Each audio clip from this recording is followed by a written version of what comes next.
Great, thank you very much, Julia. It's a pleasure to be here.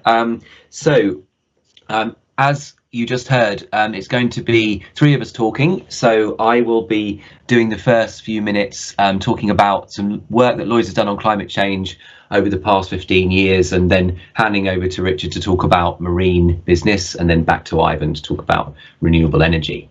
So Lloyd has done a number of reports in the past on climate change. We've got a long history of looking into this subject and taking it really, really seriously. And I just wanted to sort of give you a whistle-stop tour of those key points that we've raised in those reports. They're all available on lloyds.com in our risk research section. So please do take a look if you're interested and if you want to get more information. So starting with our very first report in 2006 called Adapt or Bust, we were trying to make the case that it's important to think about the climate change to come and actually adapt your the way you work and things like that to be ready for it. Drawing out a couple of interesting findings there. The top graphic there is a really interesting report which shows that the climate has been very stable for the last 10,000 years, ever since sort of human beings have really become organized into cities, etc. But before that, it was much more varied, and that's something that we shouldn't rely on. So it's very, very important to protect the climate. The other thing that was in that report of interest is hurricanes, and the fact that they very closely follow the sea surface temperatures in the Atlantic, and we can expect those to rise due to climate change, and we were highlighting then that the insurance industry should be ready for that. We also talked about investments and how our investments could see sudden shocks, and we did a lot more research into that in the future, which I will talk about. The next report to mention is Coastal Communities and Climate Change. And this was really trying to highlight that if you adapt to climate change, you can manage the risk for a good few decades, but it's very, very important to do that and also to mitigate and cut carbon at the same time. So this shows that with 100 of risk in 2008, if you had 30 centimetres of sea level rise, which we thought was a sort of worst case for 2030, then through a series of adaptations, you could bring that risk back down below current levels, but of course they come with a cost. The next report to mention is the Climate Change and Security Report, and this really shows how climate change can add to geopolitical risk. And an example, the report talks about lots of different things, but one I wanted to draw out here was water. Water will become a more scarce commodity, and that's coupled with population growth, so more and more people relying on that water. And many countries share water sources, so you can expect geopolitical risks to be affected as they negotiate over the use of that water. And as an example, without the Nile, Egypt could support 6 million of its 80 million people. But the source of the Nile is in Ethiopia, and the population of Ethiopia has risen from 18 million in 1950 to 80 million or thereabouts now, to 183 million projected in 2050. And so you can expect more use of water in the future from Ethiopia, maybe tension in that region. And that's repeated as a story all around the world. So definitely geopolitics and climate change closely related. The next slide shows a series of reports, which I won't go into the details, but for example, we looked at rainfall in London and showed that the rain was actually falling differently in the last few decades. You've got more big downpours, more flash flooding. Permafrost melting could lead to alpine landslides, and that could be repeated around the world. The Arctic is opening up. And that leads to the potential for marine accidents in much more dangerous areas. It's harder to remove the pollution that would cause, it's harder to rescue and salvage. And then wildfire frequency, we looked at, that's the bottom report, and that's stepped up in the 1990s. So lots of physical effects happening. We then did a report, and this is looking at the impact of climate change on catastrophe modelling. We rely on these catastrophe models to price insurance risk. And what we saw was two really interesting findings that I wanted to highlight. One was just 20 centimetres of sea level rise off the southern tip of Manhattan Island increased Superstorm Sandy's surge loss by 30%. So you're seeing very large non-linear effects of climate change even today. It's not a future problem, it's a today problem. And similarly, building on that earlier hurricane work, we had a statistician look at it, and they said hurricanes are causing more economic damage due to climate change, and there are clear statistical links between sea surface temperature trends, wind speed and damages.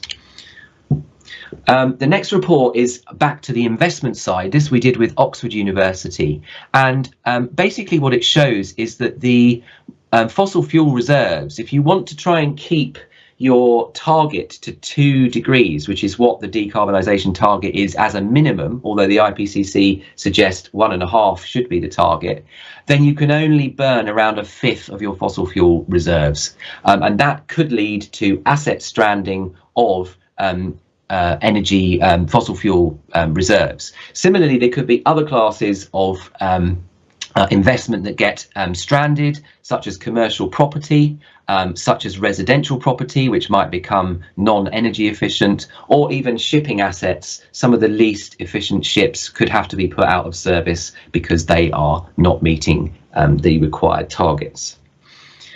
And then finally, our very latest piece of research called Below 2 Degrees. And what this really shows is that the Paris Agreement only gets us to 3 degrees. And depending on what report you read, it's 2.6 degrees to 3.4 degrees.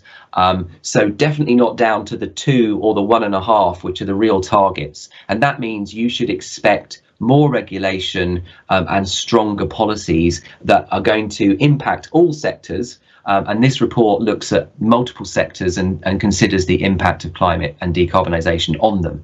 And you can see how important it is to get to 1.5 degrees from the table on the right hand side of the picture, which shows you at 2 degrees things like ocean acidity, impact of droughts, mammal species losing their climate ranges. These increase quite significantly between 1.5 and 2. So, you know, there's going to need to be a rapid decarbonisation, as I've no doubt you'll have heard today many times.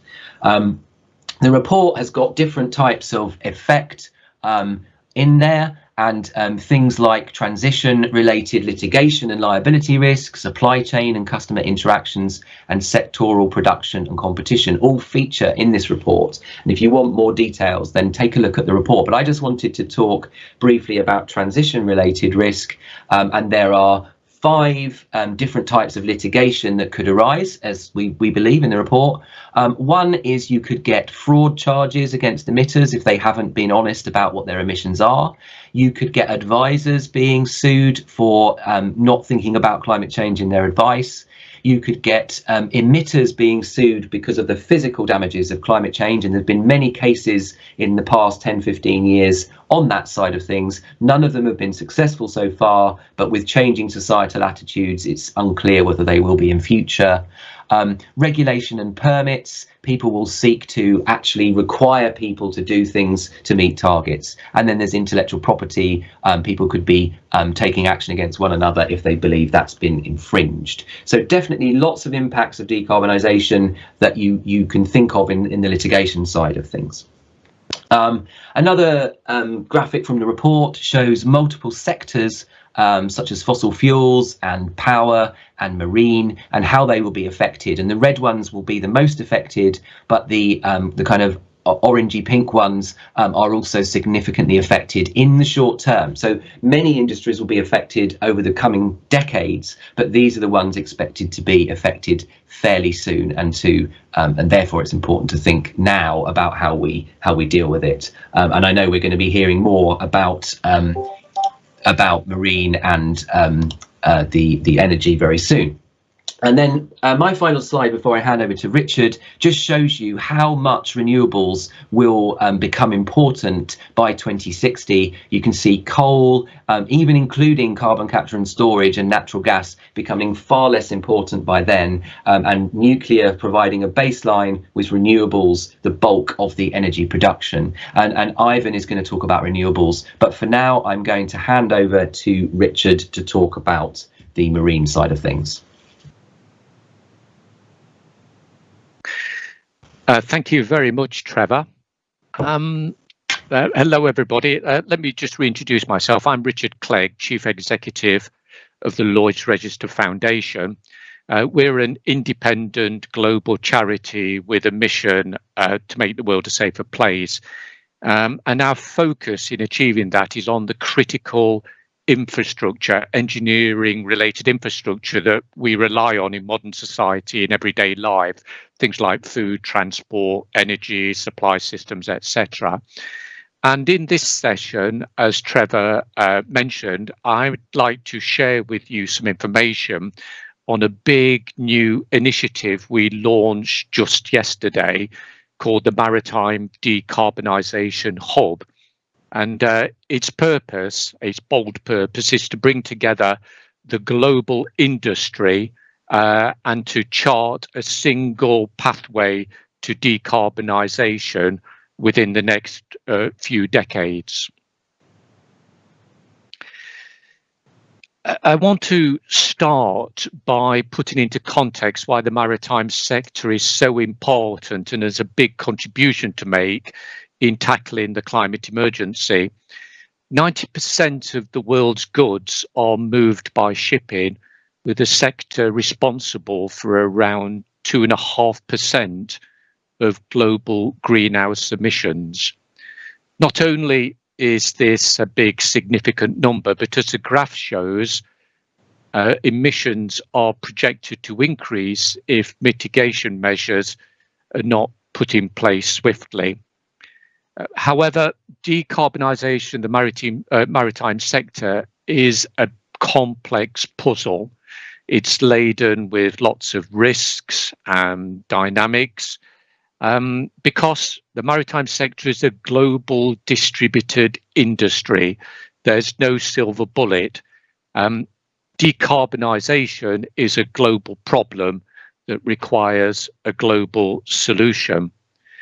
And this slide shows the transition that's required.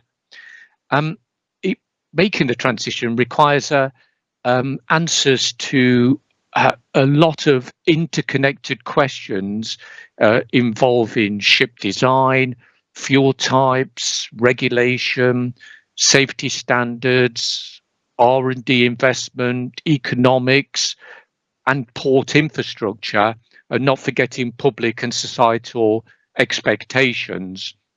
But although it seems very complicated, it's not impossible, because the industry has made similar transitions over the centuries, such as from wind to coal and coal to oil. And in all these cases, though, the fuel was readily available and being traded. But despite this readiness and availability, etc., it still took 100 years to transition from wind to coal.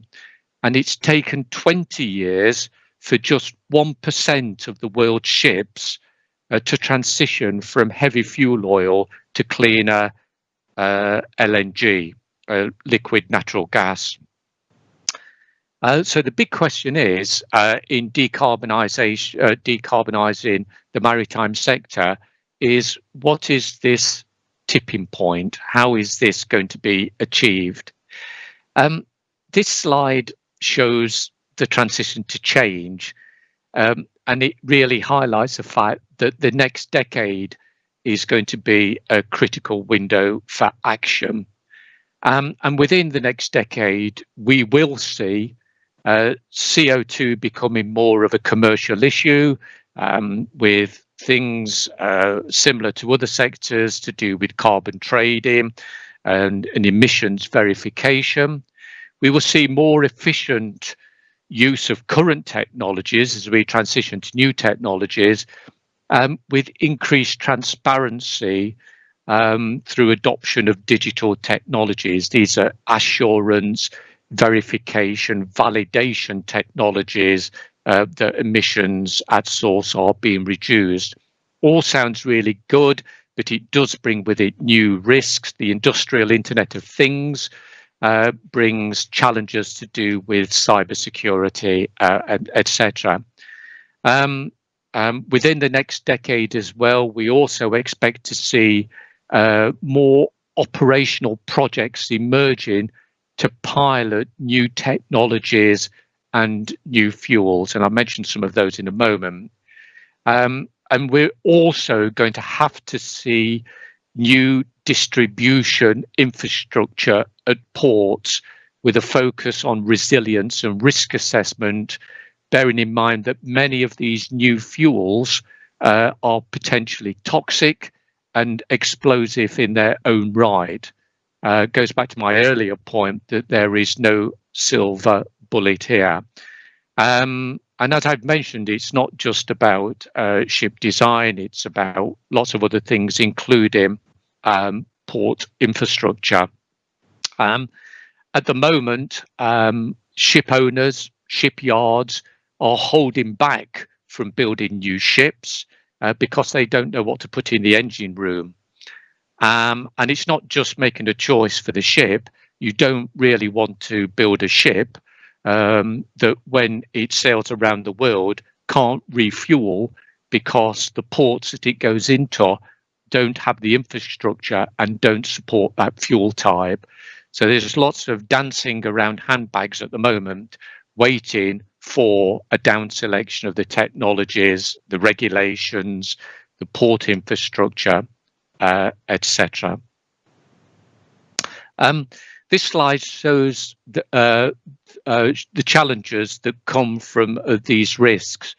I've mentioned the hazardous fuels. I've mentioned digital resilience. There are issues around new skills and education that are going to be required for the workforce. New standards are going to be required. New regulation, new certifications, and of course, public perception and societal expectations. So on this pathway to decarbonisation, there are lots of challenges that come from the complexity of this this journey. And this final slide shows that the challenge to decarbonise the maritime industry is big, but not impossible. And this is where the Decarbonisation Hub comes in. As the Lloyd's Register Foundation and with our parent company, our subsidiary company that we, the foundation is the sole shareholder of, Lloyd's Register Group, we are ourselves investing several £1 million for social benefit through the hub, and it's all aimed at bringing stakeholders together across industry, asset owners, regulators, operators, port authorities, etc., to produce and own a single roadmap to action. This shows the final slide, the readiness levels that we are going to have to go through. Technology readiness levels, investment readiness levels, and getting the community ready as well, all to create the right conditions for change. So there's a hell of a journey here over the next few decades. It's bigger than any one party in isolation and does require the community to come together with a single roadmap to meet these decarbonisation ambitions, and that's what the hub is there for. Finally, I'd just like to say something in conclusion from a Lloyd's Register perspective, why we ourselves feel qualified to drive the change towards decarbonisation. I started at the top by saying that we are a social purpose organisation. Our mission is to make the world a safer place. We trade to make the world a safer place, but we don't do things to make money, we make money to do things. And one of the things we're going to do is decarbonise the maritime sector. We are recognised as a trusted, independent, authoritative source of expertise and experience around safe decarbonisation, and we're already actively working with industry to support the transition. We also have a long heritage. Lloyd's Register has been around for 260 years, and over the centuries we've safely supported the industry in making these previous transitions from wind to coal and from coal to oil, and now oil to clean fuels. And this history can teach us lots of lessons. And the final thing I'd just like to inspire you all to do is to just put the Decarbonisation Hub into your search engine, the Lloyd's Registered Decarbonisation Hub, and you will find a link to an exhibition where, in order to get the message across, we commissioned an artist called Ruben Dangur to reimagine a number of very famous iconic paintings by Turner, Van Gogh, Monet, and many others. It's called the Future Seascapes exhibition. And in those paintings, to insert zero carbon or modern carbon technologies. It's a really playful, whimsical, and thought-provoking Future Seascapes exhibition. So I inspire you to just put that into your search engine and go and have a look at it. Thank you very much for listening about the Decarbonisation Hub. I hope you enjoyed it. And it's my job now to hand over to our next speaker, Ivan Spence. Over to you, Ivan. Great. Thank you very much, Richard. That was very interesting. Hi, everyone. Gain more investments and just to get their feet on the ground running. But as I mentioned, these aren't the only products in the market, and there's many more. If you do want to find out more about some more products and to find out more about the renewable energy project at Lloyd's, please go to our website. And as you can see here, news and risk insight, you'll be able to find all the reports that Trevor spoke about and the ones that I have just spoken about now. Thank you very much for listening to me, and that's me over. Thank you.